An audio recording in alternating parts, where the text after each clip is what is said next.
세상 죄를 한 몸에 지시고 유월절 어린 양으로 십자가에 달리신 예수님께서 죽임을 당하신 지 50일째 되는, 그래서 오순절 날입니다.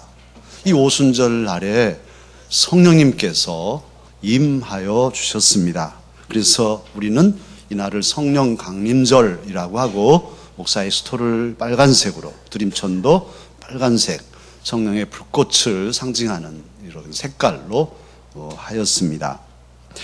이 날이 왜 중요할까요? 이 날에 임하신 성령님은 무슨 일을 하셨을까요? 그 해답을 오늘 본문 창세기 11장에서 찾을 수 있습니다.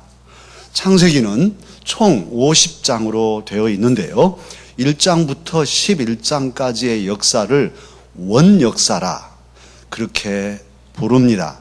인류의 근본의 역사를 기록한 그런 기록이 11장까지 있고, 12장부터는 이제 아브라함을 택하셔서 족장의 시대를 여시는데, 그래서 족장사라 그렇게도 하고 구원사라 이렇게도 부릅니다. 이 11장은 원역사의 결론 부분인데요, 노아의 홍수를 거치면서 이제 인류가 다시금 이제 생육하고 번성하기 시작해서 동쪽으로 해 떠오르는 곳으로 이동하기 시작합니다. 하나님께서는 아담과 하와를 지으시고 복 주시되 창세기 1장 28절에 뭐라고 하셨냐면, 생육하고 번성하여 땅에 충만하라, 그리고 땅을 정복하라, 그리고 모든 땅 위에 있는 것들을 다스리라, 이런 복을 주셨어요. 그래서 이제 우리 인간의 초기 인류의 사명은 땅에 어쨌든 이렇게 흩어져서 가득 차야 할 사명이 복으로 주어졌던 것이죠. 그래서 동쪽으로 가던 이들이 이게 웬일입니까? 시날 평지를 만나니까 아마 메소포타미아 지역으로 추정하는데, 유프라테스 강과 티그리스 강 사이, 강과 강 사이란 말이 메소포타미아란 말이잖아요. 그 좋은 땅, 기름진 땅에 그냥 머물러 버렸어요. 여기가 좋네. 그리고서 성읍을 짓고 탑을 건설합니다.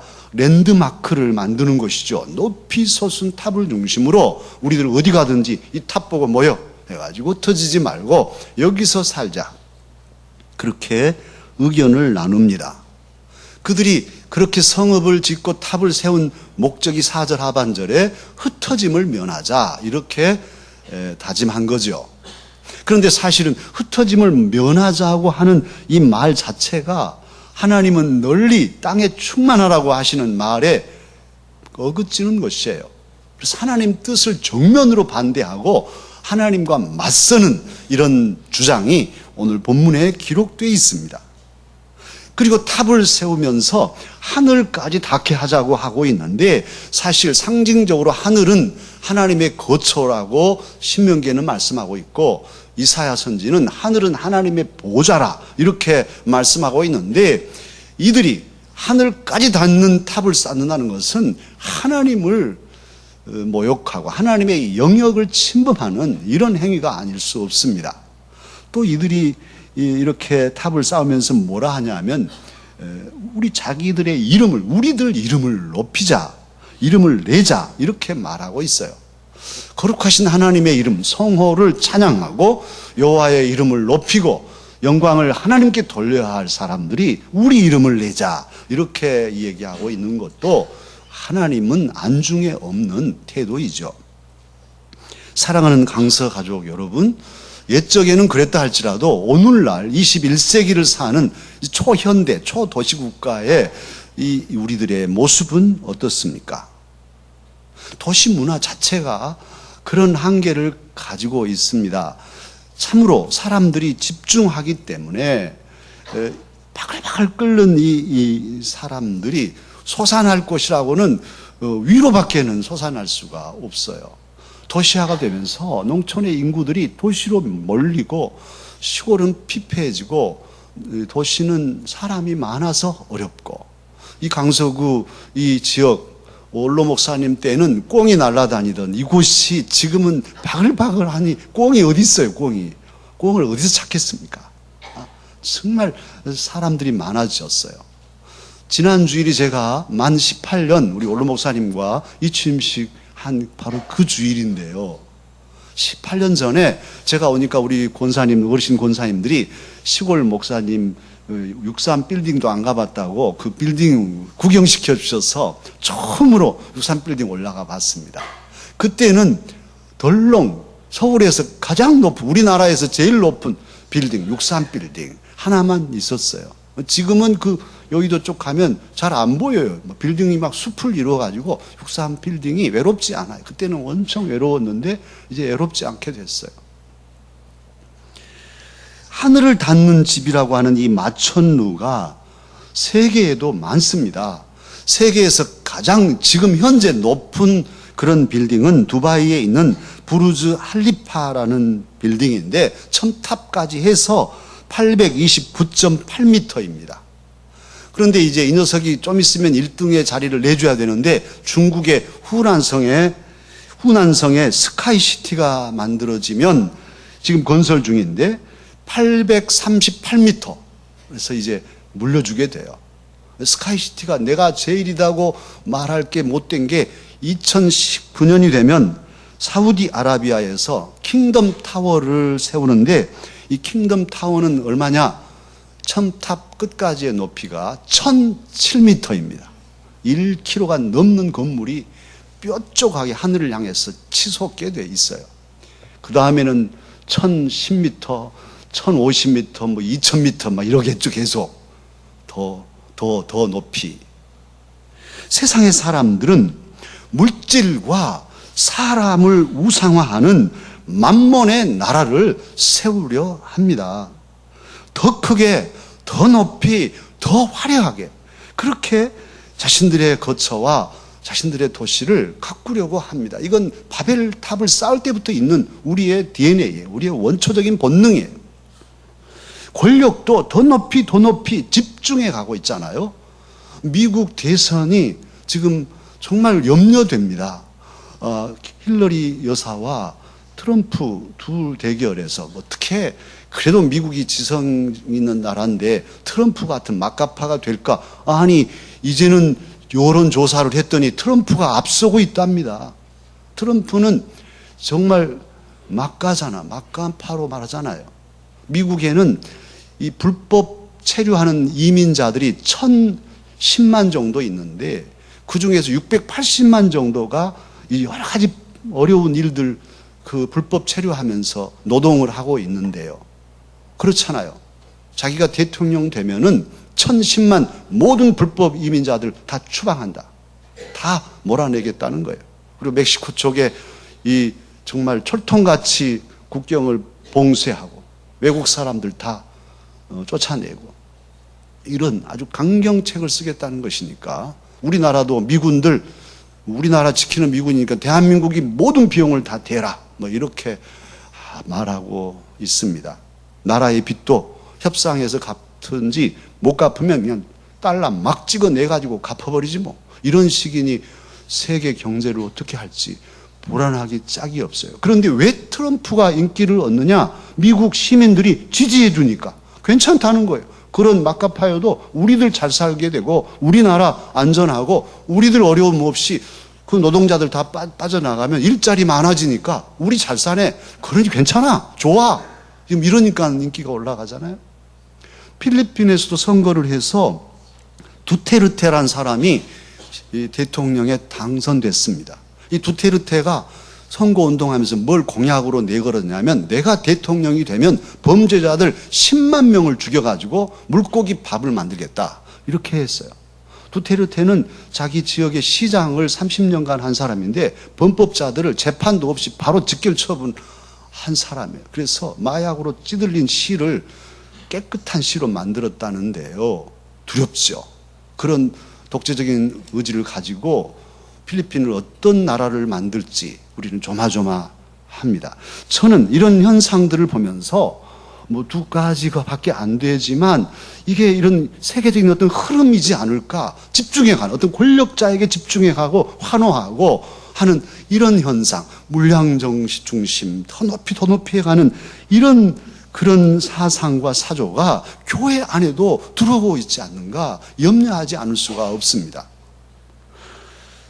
성결한 삶과 복음적인 삶을 살아야 할 우리들이, 복음적인 삶이란 예수님처럼 내가 죽어서 너를 살린다면 얼마든지 십자가를 지겠다는 것이잖아요. 내가 낮아지고 내가 희생하고 내가 손해보아서 여러분이 행복하고 평안하다면 능히 그렇게 하리라 하는 게 복음적인 삶인데, 그렇게 복음적인 삶을 사는 사람은 아주 멍텅구리같이 못난이처럼 취급하고 짓밟아버리는 그런 지금 세태가 아닐까요? 내가 희생해서 하나님의 영광을 나타내고 하나님의 이름이 높아진다면 기꺼이 헌신하고 충성하는 그런 삶을 살아야 할 텐데, 오히려 그렇게 올곧게 살아가는 사람들은 바보 취급을 당하는 이런 교회요, 이런 시대의 사회상이라면 문제가 많죠. 많이 모이고 재정이 튼튼하고 건물이 높고 화려하고 시설이 좋고 이런 것들을 자랑하는, 이게 자랑스러움이 되고, 가난하고 부족하고 없으면 무시당하는 이런 가치관이라면 교회의 본질을 잃고 있는 것이죠. 하나님께서는 그걸 원하실까요? 우리 주님이 그걸 원하실까요? 우리 주님이 기뻐하시는 교회의 모습은 무엇이겠습니까?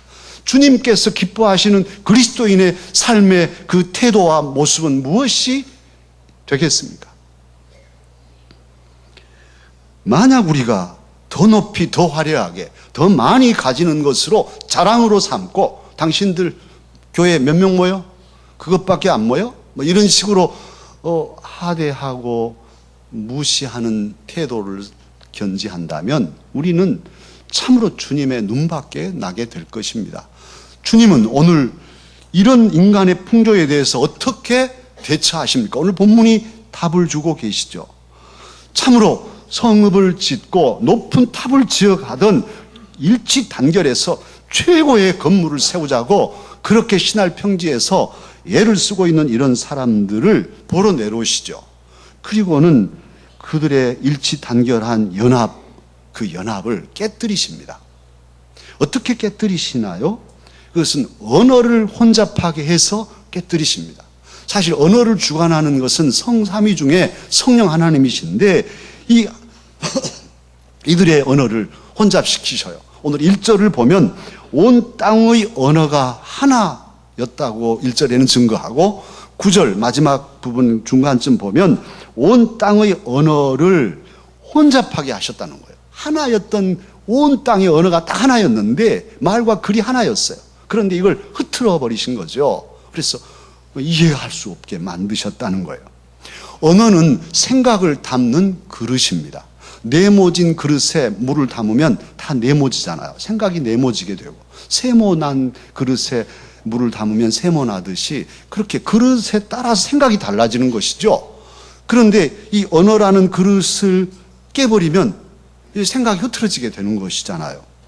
그래서 정복자들은, 제국주의자들은 대부분 나라를 식민 통치하게 될 때 꼭 쓰는 방법이 그 나라의 언어를 빼앗아 버리는 거예요. 그리고 자기 나라, 우리나라 말 쓰라는 거예요. 우리하고 생각을 똑같이 하라는 거예요. 우리의 생각을 빼앗아 버리는 거예요. 일제강점기 때 일본 사람들이 한 일이 우리의 말, 우리의 글을 다 빼앗았어요. 그래서 생각 없이 살도록 자기들 생각하고 똑같이 내선 일체를 하라는 것이 그들의 전략이었습니다. 알퐁스 도테의 마지막 수업, 그 교과서에 나온 이야기, 그 슬픈 이야기를 아시잖아요. 그 지역을 독일이 점령하게 되어서 프랑스어를 쓰고 있는 그 지역의 수업, 프랑스 말로 이제 오늘까지 마지막 수업인 거예요. 그래서 마지막 수업을 선생님이 하시고 마지막에 칠판에 프랑스 만세 쓰죠. 그 뒤부터는 프랑스 말을 할 수 없는 거예요. 왜냐하면 독일이 그렇게 못하게 하니까. 독일어를 쓰라고 하니까. 언어란 것은 생각을 하는 도구이기 때문에 어떤 언어를 쓰냐에 따라서 문화도 다르고 생각하는 방식도 달라지게 돼 있어요. 그래서 대부분 언어를 장악하려고 합니다. 오늘 신할 평지에 언어가 하나인 이 사람들, 언어가 생각을 하나 되게 하니까 결집이 되고 힘이 생기고 사람들이 단결하게 됐습니다. 그런데 이 힘을 가지고 이들은 뭘 했냐? 하나님을 찬양하고 세상의 편만해서 세상을 다스리는 것이 아니라 하나님을 대적하고 하나님과 맞서고 자신들의 이름을 내고 자기들의 어떤 결집된 힘으로 인간 중심의 사회를 만들려고 이들은 주장하고 나아갔습니다. 그래서 하나님께서는 이들의 언어를 혼잡시키시고 생각을 흩으시고 사람들을 흩으셨습니다. 이것이 하나님의 심판이죠.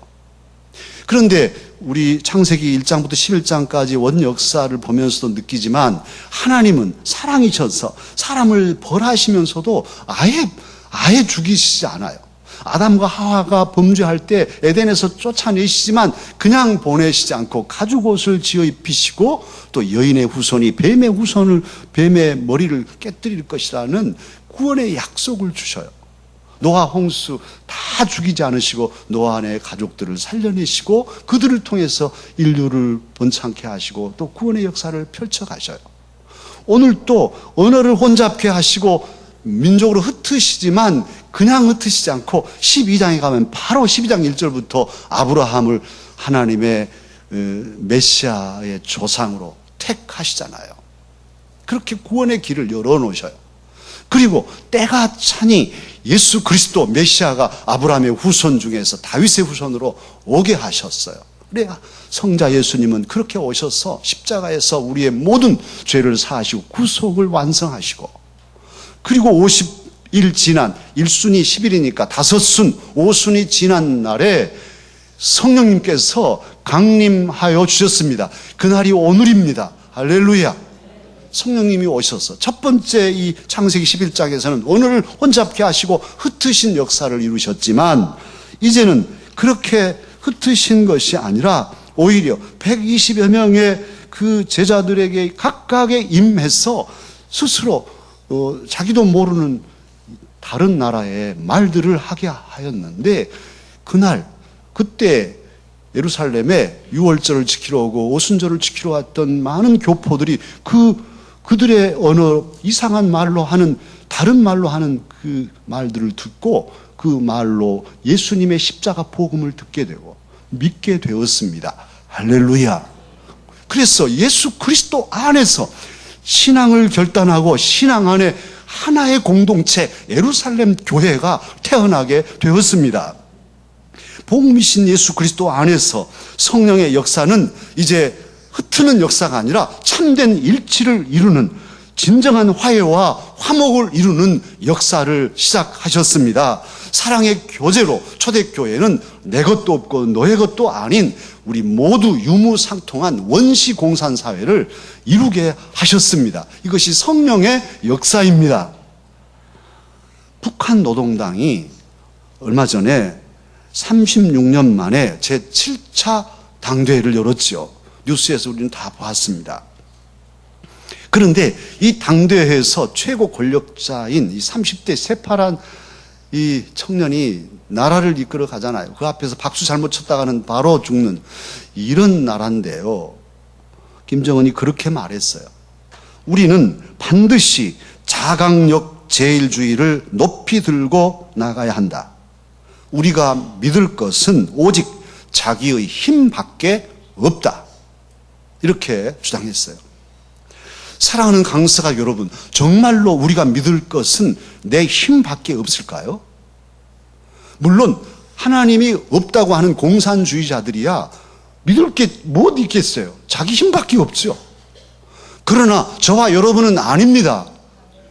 우리는 압니다. 하나님 우리와 함께 하심을 압니다. 성령님 우리와 함께 하심을 믿습니다. 그런데요, 신앙의 그 정신이 그렇습니다. 칼빈의 얘기이기도 하는데 하나님을 깊이 알면 알수록 누구를 아냐면 자기를 알게 돼요. 아이고, 제가 하나님 이렇게 부족하고 못난이었네요. 알게 돼요. 그런데 하나님이 없으면 모르니까 자기가 제일 잘난 사람이죠. 자기밖에 없어요. 내 힘, 우리 힘이면 된다. 핵폭탄이 있는데 뭐가 두렵냐? 이게 말이 됩니까? 안 되는 거예요. 그러나 하나님을 알면 우리의 연약함, 우리의 부족함을 알게 돼요. 우리는 우리 자신을 알죠. 우리가 얼마나 연약한 존재인지. 우리만 가만히 두면 쉽게 교만하고 쉽게 시기 질투하고 쉽게 자기를 높이고 자랑하기 좋아하고 다 우리 본성 안에 들어있어요. 우리의 혀로 상처 주고 상처받고 그냥 그렇게 참으로 나약한 모습으로 살아갈 수밖에 없는 우리들이죠. 그래서 우리에게는 성령님이 필요하고 성령님이 소중하고 성령님의 도우심을 우리는 간구하지 않을 수가 없습니다. 잘못된 하나, 악한 힘, 악한 무리들은 흩으시지만 성령님은 근본적으로 선한 하나됨을 이루시는 분이십니다. 참으로 각기 다른 생각을 가지고 다른 언어로 다른 은사로 생활 방식도 달리 살아간다 할지라도 성령님께서는 예수 그리스도 안에서 일치를 이루고 하나 되게 하신 분이셔요. 개성이 강한 부부가 있다 할지라도 정말 모든 것에 항상 등질 수 있는 그런 부부여도 성령님께서 함께 하시면 오히려 더 보완되게 더 행복한 부부로 살아갈 수 있습니다. 성령께서는 여러 가지 차이들을 극복해 하시고 특별히 언어를 새롭게 하셔서 평화를 이루어 주시는 하나님이십니다. 개성이 강한 우리 성도들이 많지만 우리 교우들 가운데도 성령께서 충만하시면 서로를 이해하게 되고 나와 다른 것을 인정하게 되고 그래서 배려하고 서로 돕게 하여서 화목한 교회를 이루게 하십니다. 가정과 교회와 직장과 사회에서 성령님은 저와 여러분으로 화목해 하시는, 하나 되게 하시는 역사를 이루기를 원하십니다. 성령이 하나 되게 하심은 획일적이거나 일방적인 하나가 아닙니다. 다양한 일치, 여러 가지 색깔이 다르지만 생각이 다 다르지만 이 모든 것을 하나로 어우러지게 하시는 그런 다양한 일치요, 개성을 존중하는 일치를 이루시는 분이 저와 여러분이 의지하는 성령 하나님이십니다. 유태인이나 이방인이나 부자나 가난한 자나 주인이나 종업원이나 배운 자나 못 배운 자나 예수 그리스도 안에서 모두 한 가족이 되게 하시는, 하나 되게 하시고 화목하게 하시는 분이 성령 하나님이십니다. 그래서 하나 된 그 힘으로 탑을 쌓으라고 하신 게 아니라 온 세상을 향하여 세상 속에 침투해서 저들을 구원하고 열방을 구원하고 치유하고 저들을 예수 그리스도의 사람으로 하나님 나라를 경험하게 하는 이런 생명 살리는 역사를 이루게 하시는 분이 성령 하나님이십니다. 그러기에 주님이 승천하실 때 성령을 받으면 예루살렘을 떠나지 말라고 하시면 오직 너희에게 성령이 임하시면 권능을 받고 예루살렘과 온 유대와 사마리아와 땅 끝까지 이르러 내 증인이 되리라 하셨지 않습니까? 그리고 성령 충만하면 곧바로 무엇입니까? 복음 전도, 이렇게 공식적으로 세계를 향하여서 복음을 전파하는 역사를 하나 되게 하신 성령께서 이루게 하셨습니다. 초대교회 모든 믿음의 선배들은 그 성령님을 의지하고 참으로 하나 되어서 세계로 복음을 들불처럼 증거하는 역사를 이루었지요. 사랑하는 강서 가족 여러분, 우리 안에는 바벨탑을 쌓고 싶은 성향이 우리 안에도 있습니다. 그러기에 늘 성령 충만함으로 나아가야 하겠습니다. 주님의 도우심, 성령의 도우심을 늘 간구하며 살아야 하겠습니다. 특별히 나의 이 혀를 성령께서 주장해 주시도록, 다스려 주시도록 기도해야 하겠습니다.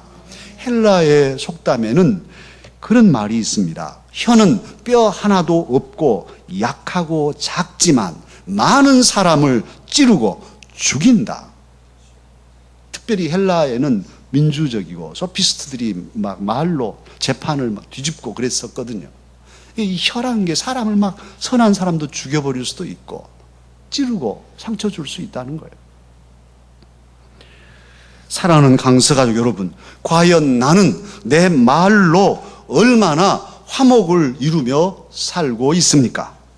가정에서, 그리고 우리 강서교회에서, 또 직장에서, 시장에서 과연 나는 얼마나 평화의 말을 하며 삽니까? 사람들이 괜히 싫어한다고 생각하고 늘 불평하는 돼지가 있었습니다. 돼지 좋아할 사람은 없잖아요. 이 돼지가 자기를 잘 알고 사람들은 나를 싫어해 이렇게 생각했어요. 그래서 인상만 빡빡 쓰고 다니는데 어느 날 젖소를 만났어요. 젖소가 인상 쓰는 돼지에게 야 돼지야 왜 그렇게 인상 쓰고 사니? 말 마라. 젖소 너는 사람들이 좋아하지? 우리 돼지는 말이야 삼겹살에 머리 편육에 또 족발까지 다 주고 순대까지 다 내주는데도 사람들은 우리를 싫어해. 웬일인지 모르겠어. 젖소가 빙긋이 웃으면서 너 그건 몰랐냐? 너는 말이야 삼겹살이나 족발이나 순대나 다 너 죽어야 주잖아. 그런데 우리는 살았을 때 우유를 준다? 그랬더니 사람들이 저렇게 젖소를 좋아하는 이유가 살아서 주니까 좋아하는 거야. 우스개 이야기입니다마는 사랑하는 강석학 여러분, 우리가 죽은 다음에는 살아남은 가족들 무엇 하나도 도울 수가 없습니다. 살아있을 때 일할 수 있는 거예요. 주님을 위해서도 살아있을 때지 죽고 나면 이 세상에서 주님을 위해 뭘 하겠습니까 우리가. 죽으면 나무뚱치예요. 끝이에요. 그러기에 아직 우리가 숨 쉬고 있을 때, 살아서 움직일 수 있을 때, 일할 수 있을 때, 아니 말할 수 있을 때 사랑하는 가족들에게 사랑한다고 얘기하고 위로해주고 격려해주고 칭찬해줘야 하지 않겠습니까? 아직 일할 수 있을 때, 살아있을 때 우리 강서교회를 평화로운 잔치자리로 만들고 또 그런 힘으로 탑을 세우는 것이 아니라 복음을 전해서 또 이웃을 살리고 돕는 일에 힘써서 하나님의 영광을 드러내야 하지 않겠습니까? 열방으로 복음을 전하는 그런 힘있는 교회를 세워가야 하지 않겠습니까? 오늘은 성령님께서 임하신 강림절입니다. 참으로 이 시간 우리 모두 간절한 마음으로 성령님 나에게 충만하게 임하여 주옵소서. 내 혀를 주장하사 이 혀로 사랑을 말하고 복음을 전하고 하나님께 영광을 돌리게 하여 주옵소서. 참으로 성령님이 내 마음을 주장하시고 우리 교회를 주장하셔서 가정과 교회를 평안하게 만들고 그 힘으로 열방을 치유하며 저 북한과 온 세계에 복음을 전하는 하나님의 역사 이루게 하여 주옵소서. 간절한 마음으로 우리 모두 함께 기도하는 마음으로 찬양하겠습니다. 오소서 우리의 성령님.